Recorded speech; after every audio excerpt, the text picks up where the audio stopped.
It's my pleasure and honor to be able to introduce my longtime friend Sally. No need for an introduction. And her panelists are Marjorie Layden, who is the founder of the World Ethics and Leadership Foundation. And with her is Daniel Fung, and he is the founder of the Cambridge Global Conversations. That's Cambridge, England, but he's going to establish another conversation at Cambridge, Massachusetts with Harvard. He's also the chairman of the United Nations Peace and Development Foundation and Hong Kong's very first Solicitor General of Chinese descent. So welcome the panelists. The title is Ethics of Climate Change, Cambridge Global Conversations. Well, everyone, you've got your lunches, I hope. And some are still out there, but we're gonna go ahead anyway. I've known these two individuals for a few years now and have been really impressed with the work that they have been doing each individually, and came together to form the Cambridge Global Conversations at Cambridge University, which is now going to spread to Harvard and Oxford. But before we get to talking about this, I want to set the context for ethics. Ethics in the dictionary is a noun, but it actually is a verb as far as I'm concerned. It's because it deals with our behavior. It deals with action. So what are ethics? They're moral principles, they're virtues, they're ideals, they're rules of conduct, dictates of your conscience. Is in some regards I've seen where justice has been called an ethic, and benevolence, no malfeasance. All of these fit into that context of ethics. But the results of all of that is action. What kind of action do you take? What kind of narrative do you hold within an ethical conversation, an ethical action? What is it? So we know what the lack of ethics looks like. That's Donald Trump. So we know what that looks like. Nelson Mandela. So what's the difference between them? One is preying on fear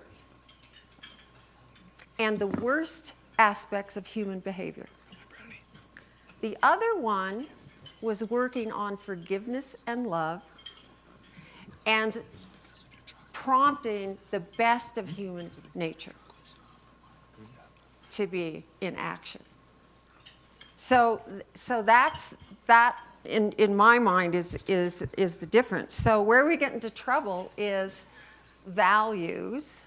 If we have a conflict in values, if we have ambition that is unchecked by principle or by ethics, and so as a bedrock, particularly with existential risks, if the bedrock is ethical principles, your decisions and your actions are going to be very different. Your narrative is going to be different than what, and consequently your result. So I want to turn it over here to Marjorie and Daniel. Daniel was the founding chair of the Cambridge Global Conversations. It really was to look what I understand originally was existential risks. We have a video, Sally, too. And so we have a video, a short video that we're going to play that will set. This is about what the first one that they did. Is that right? Mm-hmm. Which was in July at Cambridge. So.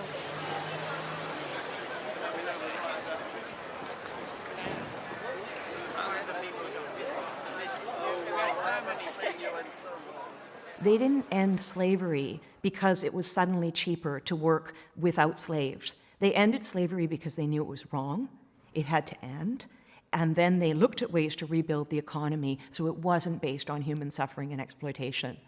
I think we can do that same thing with climate change, but it is going to be a battle. It's going to be a struggle. It's going to require every inch and every ounce of human ingenuity.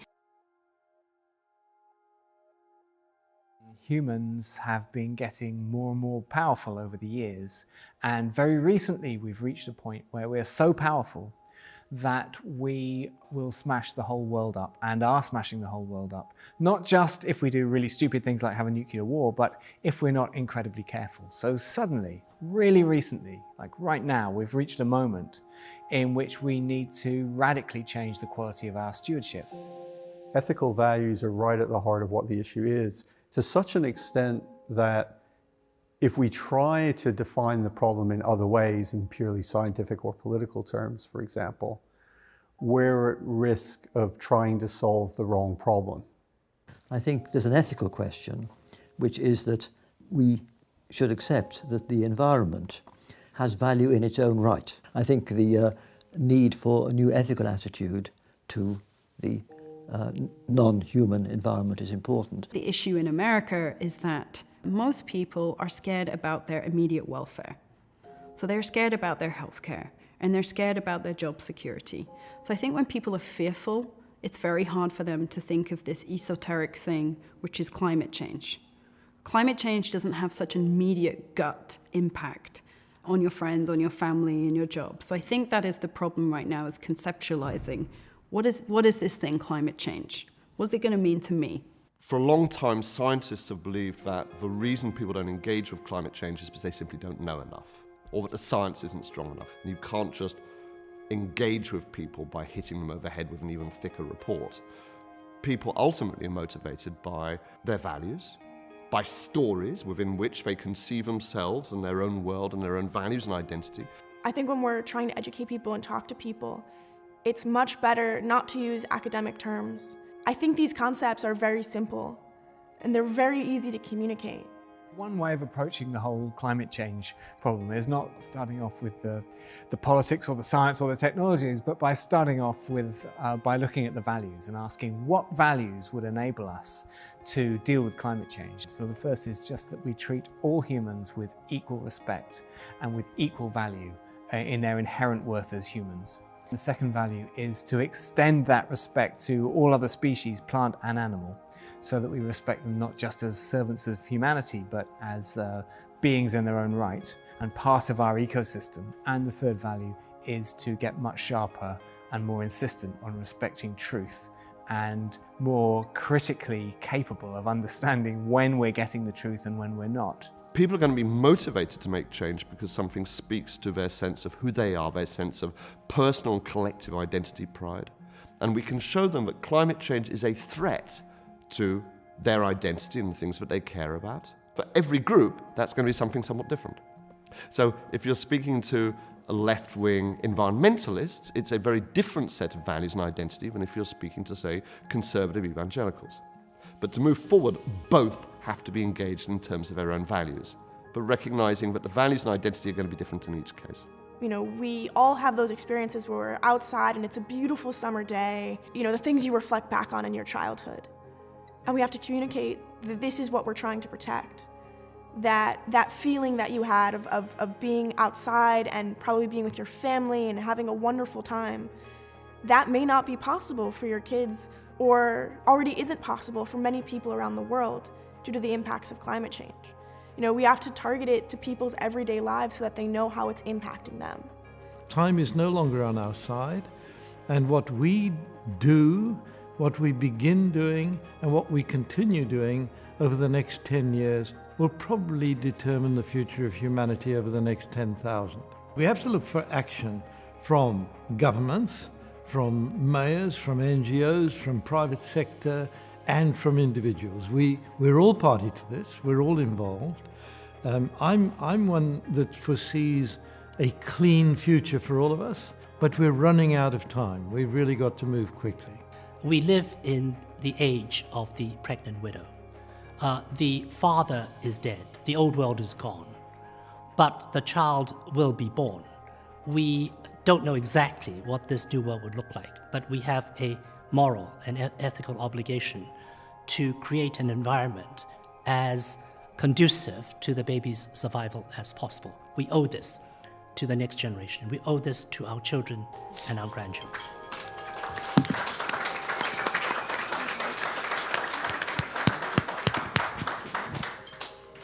So what prompted you? How did you come up with this idea? What was your impetus behind these global conversations, and what do you expect? And either one of you can answer this or answer it together. What do you expect to come out of them as real actionable items? Let me talk a little bit about the genesis, and then I'll go to the solution very quickly. The genesis is this concept of the pregnant widow, which is a striking concept coined almost 200 years ago by the greatest Russian thinker of the 19th century called Alexander Herzen, whom nobody ever reads now because he's not terribly fashionable.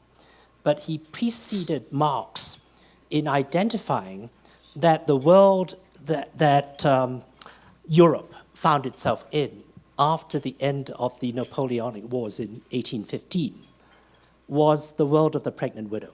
The Ancien Regime was dead. The father's dead, but the mother is pregnant. The baby will be born. What do we do? What is our ethical obligation towards that baby? Because we're responsible for that baby, and that baby will be born. What kind of environment do we want to create? That was the genesis. And that inspiration led me originally to start a conversation at Harvard, with which I have some connection, but a very good friend at the original Cambridge said to me, Daniel, you have made the greatest mistake of your life. And I said, absolutely, you're going to tell me I chose the wrong venue. So this person persuaded me to go to the original Cambridge, where I found an extraordinary environment. I was in a long, long conversation with Lord Rees, the Astronomer Royal, whom you saw in the little video, who is basically the leading astronomer in the world today. And he looks at existential risks, generally, including asteroids and so on and so forth. And he was very taken by what we were doing, because there were two things that distinguish us from any other academic conference, which I'm not particularly interested to pursue. The first is that the discussion and the conversation, because it is so fundamentally important, has to be cross-disciplinary. It has to be holistic. And it has to engage not just the elite, but millions. Because it's the millions whose world is going to be disrupted, affected, adversely changed. And we live in a world where the 99% don't really get a chance to engage in meaningful conversations like this. But the elite is still important, because the elite catalyzes the issues. The elite has information to convey. So the academic conference that you saw a little bit of in that video is just the catalyst for something much greater, which we call the global conversation, which will be conducted electronically, involving millions. It'll be collated. It'll be moderated. That feedback will set the agenda for the next round, because the disenfranchisement of the 99% is what's led to the dysfunction, not just in this country, but all over Europe, all over OECD countries, and also in China, where I'm from, also in Hong Kong, and you've seen what's happening in Hong Kong today. That dysfunction is what we have to address. So the crisis we face is here and now. We need an engaged conversation. We cannot be talking in an ivory tower. That is not meaningful. But we are not anti-expert, because the experts do have value to add. And hence, the holistic approach is hugely, hugely important. And everywhere I've been, Harvard, MIT, Columbia, Georgetown, Chicago, Cambridge, they said, no, nobody. Nobody in the academic world is attempting this. We are the first to try to bridge that huge intellectual, emotional, and social divide. So that's what we've done. I'm extremely grateful to the Well Foundation for supporting this and providing 50% of all the funding. So all credit goes to Marjorie. The gestation period is long. It's took me 6 years to reach this point. 6 years. It's much longer than human gestation, but it's worth it. It's worth it, and we are going to proceed. And as was mentioned earlier, we're going to take it to the other Cambridge next year. So if you're talking about a global conversation that involves millions, you must have a dissemination plan. So Marjorie, Well, anyway, Sally, it's so nice to be here with you today, especially being such a dear friend. And just to say briefly that I want to acknowledge everybody here, because I've been around this organization for quite a while. I'm part of the trustees of this and continue to come back because to me, my life has been spent a lot around the world of ethics.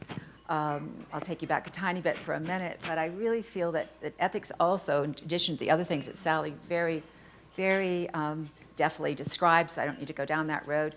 But ethics is consistency. And, you know, I had a foundation that I'm very much involved with that also serves the climate too, that ended up in conflict with your meeting that was in June. So I missed this for a year or two, and I'm so happy to come back and see what's happened here and how consistent it's been. And I want to thank, and that's ethics. Ethics is considered to be consistency too. And this is who you all are. And your values show that, and I'm honored to be here with everybody, and thanks so much.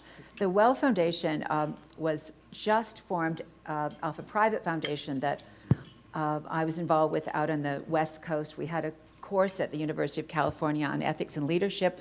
We involved the next generation in terms of the undergrads, and we did ethical dilemmas. And what we saw was when we grounded the ethics into the conversations, it wasn't we, the students did this, that it was really enabling, it was positive, and they even spoke about how they'd go back to their parents and other generations and have these great conversations at home. So I developed a huge interest in this and then got the opportunity to open up the foundation in London and go much bigger, and actually did this on behalf of Daniel's opportunity to go to Cambridge, a great thinking place that wanted to expand itself and get more real, get out to everyone. And so the Well Foundation put in some time and energy and money into dissemination, and we went to a top firm in London to see what we could do to get out to a huge group of people and have intergenerational conversations. And this is effectively being carried out because not only did I get involved with the CGC conversation, which the Cambridge Global, which was all about bringing in different sides to the conversation, different age groups. We had young, formative young people. We had Katie Hoffman sitting in the front here, who was there with Nexus Global. We had really exciting top scientists actually talking with probably the biggest climate marcher organizer there. Seeing them talk in civil dialogue was quite incredible. So we're interested in how the future of young people, how the future of adults, how we make decisions, grounding this back in ethics. So Well dedicates its money to these kind of initiatives. We want you to join us. We'll be in the future with CGC, getting with them at Harvard, funding and getting involved with these things. But dissemination-wise, we can announce that we are going to be having a Politico talk every couple of months. It's coming in the near future. We're hoping to reach, or we've targeted about 20 million people in global conversation intergenerationally, and we're focusing on climate. The AI is another thing, but that's directly involved, artificial intelligence with climate. And then just before I drop that, I want to back this up and again acknowledge the group, because I was inspired to do this through meeting with the Dalai Lama. He'd written this, remember Ethics for a New Millennium, way back? And a lot of people have talked about love, a lot of people have talked about the species. And the Dalai Lama said to me in a personal, wonderful moment, I'm not a Buddhist, I'm kind of a mixed here, but he said, you know, if you can get people talking across the world, everything will change. And so I think that ethics does and can bridge those barriers, and it can connect intergenerations. So I'm very, very excited to be here, excited to fund these things, and please come up and meet me and talk to me about your ideas for global conversations. And I especially so excited about the younger generation I'm seeing here. And even dogs can be included. I see my little guy in the front row here wagging his tail here. So anyway, back to you, Sally. Well, thank you very much for And thank you giving for what us- you've done, Sally. By the way, thank you so much. Can we give Sally just a moment here? She's risen. I mean, really. Thank you. Talk about ethical humor. Thank you very much. That was a really good overview because you've been involved with this, as you said, for a long time and had a course in California, which I understand is really going great and now they can accommodate everybody who's interested to take the course. Is that right? That's true, but I think that getting to Cambridge, just like Daniel had the Harvard choice, the opportunity to go there, to set up the foundation there and be more global. Wasn't it Tom Steyer that said last night, we're getting smaller and smaller? So I really think that there's a great deal of courage in this room and courage up here to sort of still say we're part of that smaller community called the world now. So anyway, it is at the University of California. Right. Had a chance to grow that throughout that system, but we think it's more important to get the conversation going with all the multi-generations. So this is, it's ongoing, but again, you know, I think that Cambridge Global, taking on these different conversations, will launch existential risk subjects in a really great way. We'll pull the best of the universities together, and they're great thinkers, but we have to get everybody involved with the conversation. And I kind of believe that many of them want to listen now, because we have to. We're at, as Daniel said, the age of, I've never quite understood the pregnant widow, Daniel, but if I listen one more time, I'll get it, because I know that that means that we really have to have a new world. And so we're in, and we need your help. So Daniel, as you have been conceiving this and thinking about existential risks as the areas that you want to penetrate, what do you see are the existential risks? I think these are challenges, risks to the existence of humanity and the biosphere, which lie beyond the ability and the capacity of individual nation states to address and resolve. So take climate as a prime example. Climate does not respect national boundaries. Right. Climate doesn't say we stop at the Rio Grande. Right. The climate doesn't even affect is not constrained by shorelines either. We know the erosion of the shoreline throughout the Atlantic coast. We know the even more severe erosion on the Gulf Coast. We know erosion on Washington State, and then we look at Southeast Asia.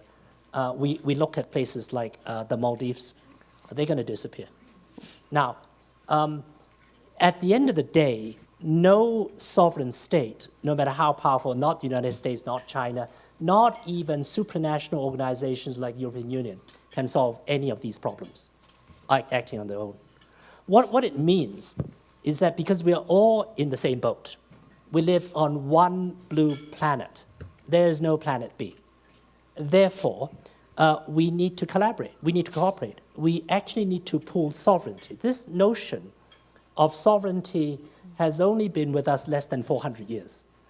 It came at the Peace of Westphalia, which is 1648, which ended the 30 Years' War in Europe, which is the most horrendous religious dispute, which followed on the Reformation between the Roman Catholics and the Protestants. It devastated an entire continent and civilization. Now, therefore, it served a purpose in 1648 to respect national boundaries, etc. But I think post the fall of the Berlin Wall in 1989, particularly post-dissolution of the Soviet Union in 1991, this idea of a nation state is obsolescent, if not obsolete. Its shelf life has expired. We cannot survive if we think in terms of we are Americans, we are Chinese, we are Indians, whatever. We can't survive. We have one planet. The other issues we look at are artificial intelligence, because what does that mean in terms of employment? What does that mean in terms of being human? Because do we become obsolete as human beings? There's a possibility.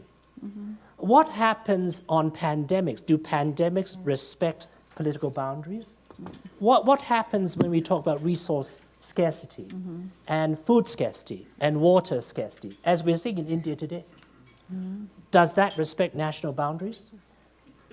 This human construct of sovereignty is, I would say, at least obsolescent, if not obsolete. And if we do not address the need to look at a new global architecture, we're all dead.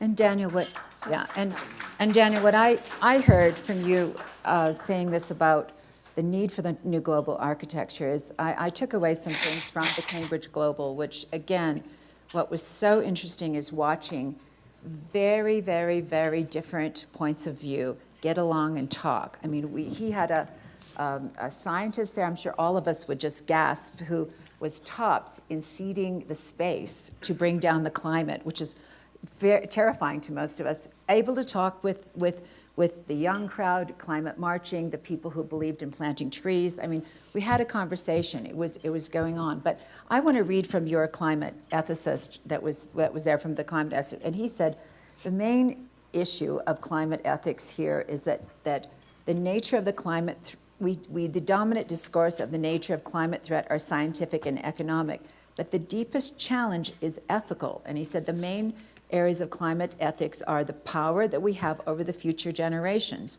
How do we talk about that? Who has the voice? Who is representing the future in decision making? The power that the rich and the developed high emissions people and states have over poor low emissions people states. And climate justice, which we have, Sally and I were last fall, I sponsored something at Nexus Global in San Francisco. Sally and I were together on that and talking about climate justice with Mary Robinson. It's very important that we bring justice, and we all agree to what that is.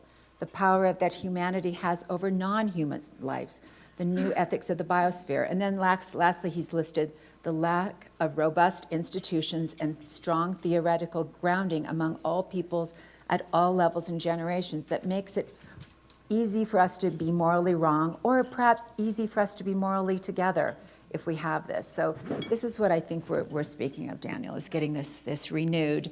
And Daniel comes from obviously a different part of the world than I do, but I think that speaks to where we are now at AREI. Don't you think, Sally? This is part of what REI represents. Well, I think in order to achieve what you are talking about, we need ethical leadership, ethical global leadership that everybody can look up to, and we're in a deficit in that area. And so when global conversations take place, you were saying you were going to have political podcasts or whatever they are. Ongoing, yes. Yeah, and I think it's really important to pull politicians, heads of state, into these conversations. Yes.